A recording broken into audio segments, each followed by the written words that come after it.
Awkward, isn't it? Anyway, hey, I'm Beauthemechanic, manic Hispanic mechanic. Hey, where have I been? I've been gone for a while. Well, I've been all over the place, dude. Turns out I got some crazy ass virus that attacked my heart, and I got like flown down to this place called Vanderbilt Hospital, where I tried to die, but you know, fuck that. So they kept me in there for a while in intensive care and gave me like meth for my heart. I had this thing called viral myocarditis, where a virus gets into your blood and then it makes it into your heart, and then it attacks your heart and tries to kill your heart.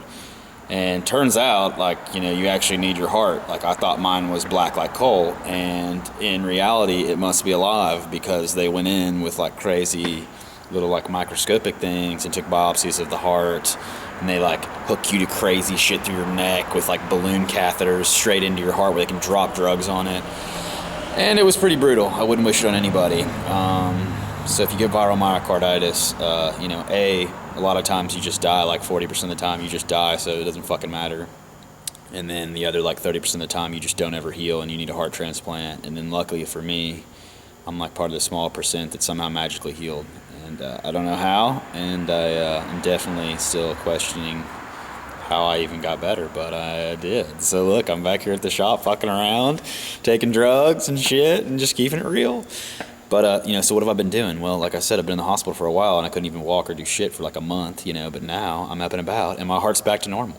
It wasn't like, they say ejection fraction is what they call it, like how much your heart compresses and shoots blood out. So like mine was down at 15%, which is heart transplant time. You're not even gonna be able to walk around. So I was at 15, and now I'm at like 60, and 60 to 70 is normal human beings. So over the past month, somehow my heart fixed itself. I guess praise Allah, praise whatever. So anyway, I have been still fucking around mentally. So, you know, my downtime, I've had plenty of time to think about what I wanted to do. So I was like, I need to get back into fishing because it's fun. And so I've had a bunch of fishing boats in the past, but I always get rid of them pretty quick. I get rid of them in maybe, you know, 6 months, 8 months, and I sell them. Well, in true Beauthemechanic fashion, I just got on Craigslist and found one for $350 that's dumpster. You should just probably throw it away, but of course not. I'm just going to purchase it. It came with a trailer and tires. Fuck. What else do you want? So I got a 1971 Ouachita or Chata, I don't know how you even say it, some company from Arkansas back in the 70s that built fiberglass boats. So I bought this boat, and it did have an engine on it. It's been sitting for years and years and years, and probably decades. It had a 50 horsepower Johnson. It's a 15 foot, I think. It's a 15-foot fiberglass, you know, tri-hull they call them. And so anyway, like I bought it. It has a trolling motor and a depth gauge, fish finder, and all this stuff on it, just ancient, you know, from the 90s. So here's what I got. Let's take a look. Hello, Addison. Addison the dog. She's always hanging out, right? How about that? In true my fashion, I couldn't stand to just not take it apart. It was complete together, but there's the carpet over there, and there's the console that was on there. So I got it like a couple days ago, and I just brought it over here and just started taking it apart, you know? The floor was a little soft, and I'm gonna keep this boat, so I didn't want it to be soft. So you can see, I just went ahead and cut the floor out, and I'm gonna put new floor in. So, back in the old days, in the 70s, how they built boats, and even to this day, like Bayliner and companies like that, will do wooden stringers is what it's called. So you have a fiberglass top cap, a fiberglass bottom cap. In the center, they take pieces of plywood or whatever, 2x4, whatever that is, and they encapsulate them in fiberglass to give you rigidity in the boat, kind of like floor joists in your house.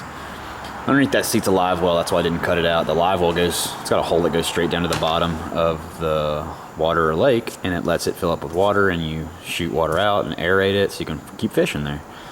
But anyway, so this is what it looks like, man. If you got an old boat and it's heavy as a mother, what probably has happened is when they encapsulate this, they do this, as you can see, they come back and they inject closed cell foam, and you can see kind of the remnants there on the sides of the stringers.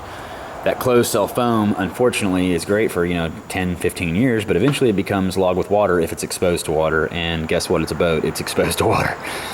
So it became waterlogged, and you end up with this boat that should weigh like, 600 pounds, 700 pounds, and it ends up weighing like 1,200 pounds, which is a lot.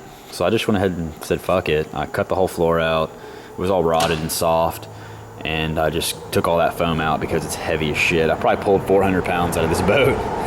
400 pounds in a 15-foot fishing boat is pretty damn heavy.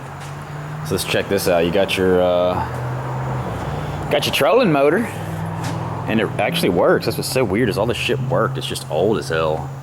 So I got a trolling motor. It's got like this little compartment that I just yanked out. And as you see, it'll all be back together in a little while. There's a piece of plywood over there to go right back in it. And there's a whole center console with a steering wheel that goes right there.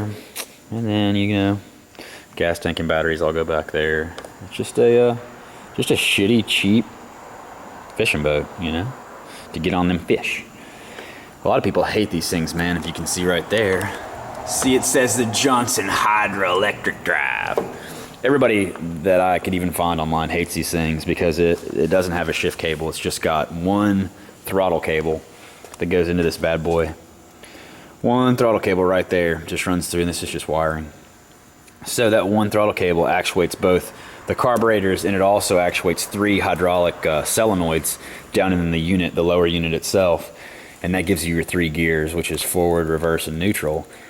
Instead of having a shift cable, you know, and actually pushing it into gear neutral, which is 99.9% of boat motors I've ever seen, I guess Johnson tried to reinvent the wheel, and this is what they got. They got this crazy thing here. But believe it or not, I would have just dumpstered it and put another motor on here, but it has such wicked compression. I think that would be silly. It has 180 psi on both cylinders, and it's just a little twin cylinder motor, and I got it to fire up yesterday with some starting fluid, so I'm gonna try and get it running, man, and just rock it. It's kind of cool to keep it vintage with such a quality vessel as this. There you can go. You can see the Ouachita. Ouachita, by God. That's a good strap. I can just cut it with my finger. It's been sitting for a while, though, but it's got good tires. And look at the quality trailer. That trailer there is really good. Worth quite a few dollars. A man with a trailer like that could go far in this world, and that's why I got it. So anyway, as you can see in my beautiful face, I'm a little bit skinnier than I used to be, but fucking 10 times as hot. So, now you know where I've been for the past month and a half. Oh yeah, I forgot to show you. Let me give you a little glance here. What's this? This is my new toy as well. That's my new skid steer.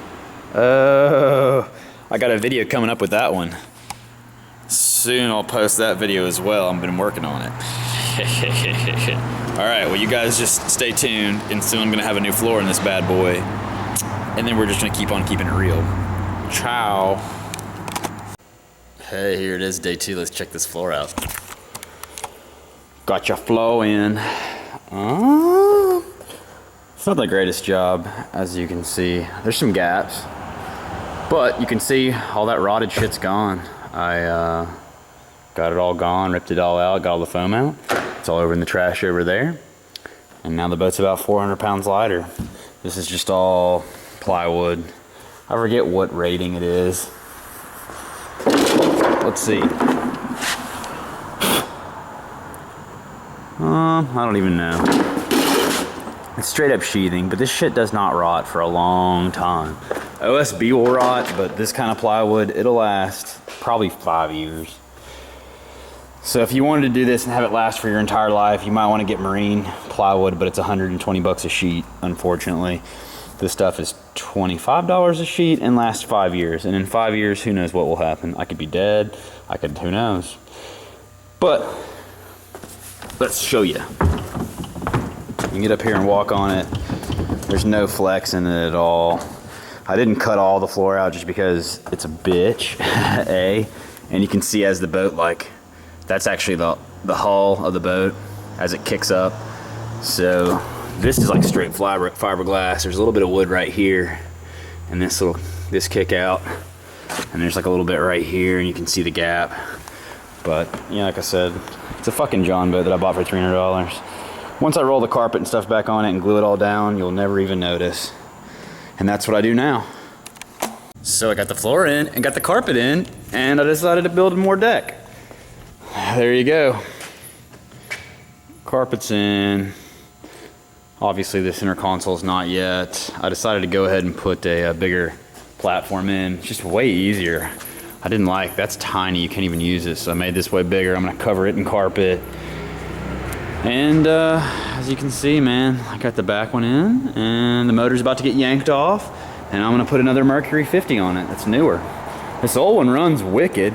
So, I mean, I don't know why I'm really taking it off other than the fact that I just don't trust it. But as you can see, man, let's see if we can get it to turn on. Turns right on, but like I said, it's been sitting for a long time. I don't trust anything from 1971. Pretty cool, brah. Until next time. Hey, guess what? I fixed my boat, it's finished. I'm here, it's time to throw it in the water and see what happens. Let's check it out. Pretty bomber. A little 15-foot John boat. Fiberglass Ouachita, or whatever the hell you call it. It's got the classic 50 I mounted on there, my extended deck platform that I showed you guys just a little while ago. The whole center console's back on it the way it should be with the depth gauge and all that kind of shit. And this is where I'm at, man. Suck Creek, Tennessee, buddy, at the boat ramp. This is why I got a sweet-ass fishing boat. Because I'm here, and there's water there. So let's check this thing out. Got the carpet back inside, got the seats mounted. Got my fishing rod holder mounted. Center console's back in it. The steering is quite stiff but usable. It's got the fish finder, depth gauge, and here's my little platform. It's a lot bigger so you can actually operate the trolling motor. But there you go, dude. That's what you get for 350 bucks, brah. And even here, custom ignition key. I call it a screwdriver. Some people call it a theft device. I don't really know. But let's see. Runs like a sewing machine. Now it's time to get on the fish. Later, y'all.